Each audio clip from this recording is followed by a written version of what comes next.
Do you know who's been quiet lately? Someone who's been uncharacteristically quiet, Olive. I'm talking about our favorite person on Twitter. That would be General Muhoozi Kainerugaba. Yes, he's been quiet. He's been very quiet. Son of the president and the person in charge of the land forces, or at least was until recently. And right now he serves as the senior presidential advisor for special operations. Well, he is promising that barracks will be built all around the country to meet the forces' accommodation needs. As you know, our military personnel, our armed forces, given how much work they do to protect the country, if you want to look at it that way. Well, some may say that's not what they do.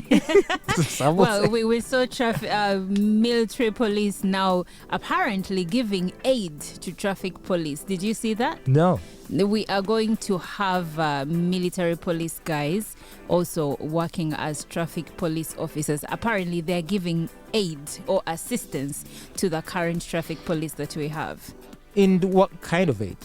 Apparently, so according to the army spokesperson, he said they will be helping, like how we have government drivers or government employees that are indisciplined on the roads. Traffic officer stops them, they manhandle the traffic officer. So they are going to be, what's the word for deployed? They're going to be deployed in different sections so that they help out. Or to because traffic officers don't carry guns. They're not supposed to carry guns. They're supposed to have, because after Katumba Wamala was shot last year, the president had ordered that at every section where there is a traffic officer, there is a police person that is holding a gun, not necessarily traffic officer. So I think but now sort of the like backup. like backup, yes. So now military police is coming in. I think to do that. Though the army is still not giving interviews on the same, but we know that they are going to deploy these people onto the roads. Okay. Well, General Muhoozi is pledging that he made this pledge at the commissioning of the multi-billion apartments and transport workshop at the Land Forces headquarters in Bombo. The apartment that has been named after Patrice Lumumba, the former prime minister of the present-day DRC, will accommodate over 16 officers' families. Now, that doesn't seem like a lot. It's a multi-billion building, and it is going to accommodate 16 officers. 16 families, basically 16 officers. So 16 apartments. Yeah. I mean, are these luxury apartments, condominiums? What are these? I highly doubt that they are condominiums. Then why would it be worth multi-billions? If they're luxury apartments, then you'll find that they are for the top echelons of army officers and not, the lower level. What are some of those lower ranks?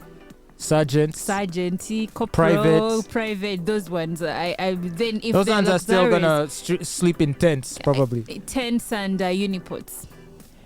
Wow. Well, the Bombo Barracks was founded in 1906, and it is quite huge. Have you ever been? Never been there. So it almost sounds like it's a colonial thing. Was it the colonialists who built it? I don't know for sure, but 1906? Probably, yeah, most likely. Should have been them. Most likely it is them. It is quite huge. It is the major barracks for the army. You've been there? I've been several times. What were you doing there? Were you dating a soldier? No, I was there when I was actually quite young. My grandmother was a veteran, so I used to go there with her quite some. Your grandmother is a veteran? Yes. She fought? Yeah. Which war? It's a long story. Tell us. Just know. Just know. Wow. She liberated the country. Hey, strongly, yeah. All right. We definitely have to hear that story one day. Okay, so General Muhoozi further thanked the president and commander-in-chief for his tireless efforts in building the army and facilitating it with modern facilities and equipment. So I guess, every little counts, and if this is going to go... multi-billion, 16 apartments. Right, because when you hear multi-billion, you would think it should house at least 100... Like the Lubowa project. Or like those apartments at the Nakao Police... Oh, yes. Adjacent to the Nakao Police headquarters. Yes. Like those, it's a big apartment complex. I see about 6 or 8 buildings housing hundreds of families. So I mean, that's if you told me that cost multiple billions. you would understand. Yeah. Or for me, the other structure I look at, it's the Jubilee Business Park. If I see something like that, still. Which one is that? The one before the traffic lights, just after Mobs in Nakawa. Oh, yes. Yeah, so if I see a structure like that and you say multi-billion Right, project, you would I'm say, like, yeah, I can see where the money went. But anyway, we're gonna have to look for pictures of this complex that is only accommodating 16 officers' families. I'm quite curious to see what it looks like. Now, Muhoozi, I don't know, has he been slowing down his ambitions for president? Well, I have no way to know. Because he's less noisy on social media. But he's been busy. He's been traveling with his father to like the Africa-Russia summit. He was there with his dad. Then they went to Serbia, where the president inaugurated a business hub dubbed Uganda Connect. So he's been busy. But on social media, he's been quiet. You see, he excites us, then he goes quiet. I'm sure he's going to come back with a bang. Maybe. But what business is it we're even doing with Serbia? I have no idea. What is it they have we would be interested in? No, actually, we are trying to trade with them. You see, the president has recently been very vocal about value addition to our products, to our raw materials. For instance, coffee. His argument is that instead of exporting coffee in its raw form, we might as well export a finished product. Because apparently, currently, a kilogram of raw coffee is at $2.5 US dollars, whereas a kilogram of roasted and packaged coffee is at $40 US dollars. So his argument is that the cleverer nations have been taking advantage of us and ripping us off. So Serbia accepted to buy our roasted coffee, and it's one of the things we are going to be trading with them. Really? They're going to buy our roasted coffee? They are going to buy our finished product. I don't think the raw. I am very skeptical about that, and I know that there have been several attempts to get Western supermarkets to stock our packaged coffee on their shelves. I remember Andrew Rugasira, a coffee entrepreneur, for his brand was called Good African Coffee, something like that. And yes, I saw him even giving speeches in the House of Commons to argue for those opportunities. And even he, after a while, he was like, yo, those guys, man, it's like a cartel. They just close you out of it. No, it is a cartel because they know they gain more. They know that if you sell them, imagine the margin between $2.5 US dollars and $40 US dollars. So they would do anything within their power to see that you do not get the $40 US dollars. And why would they? Because if these are companies established in those countries, of course they want to buy your raw materials. And they buy the raw materials and package it and sell it back to us. We import finished products. Imagine that. Imagine the Nescafe we take, we import it. Yet in Africa, we are second to Ethiopia in exporting coffee.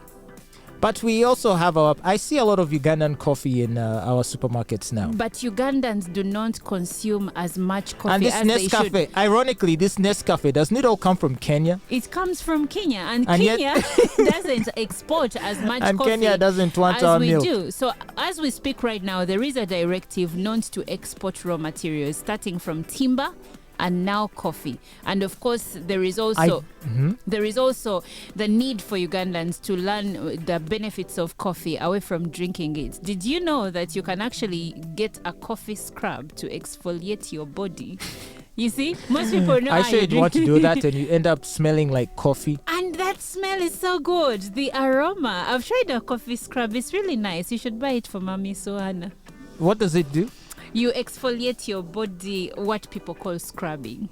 And then the skin becomes smooth? So the pores open, the skin is smooth, it looks brighter. Yeah. Really? Wow, okay. Well, thank you for telling us your beauty secrets. It's the coffee scrub. It's the coffee scrub. Buy Ugandan coffee, consume Ugandan coffee. Well, I guess, let's wait and see. And, right now, there are these conversations ongoing about why is it Africa is so poor? Like the Burkina Faso president was saying this in Russia also. He said, why are we poor? People are wondering. We have gold, we have this. Why are we poor? And I feel like Africans make one major mistake. We think that having minerals is wealth. It's not, because without adding value to those minerals, yes, and having access to markets to where those minerals are in demand, you are not wealthy. You could, your entire country could be sitting on diamond deposits, but if you're not adding value and you don't have people willing to buy it, it's worthless. You see why Botswana is among the richest countries in Africa? It is because they have diamonds, but they add value to their diamonds. And also there's a very significant white population. Of course, there is that too. That but probably is running all of those mining businesses. But at the end of the day, currently that money somehow, the government gets revenue from this white population. It's the same as South Africa. Exactly. So if we can add value to everything that we have, then we can stop being poor. And the president has been saying that the white man or the cleverer nations taking away our raw materials and adding value to them is modern day slavery. And there is a point there. The only question is, why did it take him so long? But what excuse does he have? Because, he was giving the example, the president, of uranium. I think some investors approached him talking about how they want to exploit the uranium. And he was making this joke at Munyonyo the other day. He said, have you not heard the rumor that there are people in Uganda who want electricity also? Why do you just want to take the uranium and go and give the electricity to other people? We can use that uranium to do it here, so why don't you set up uranium plants?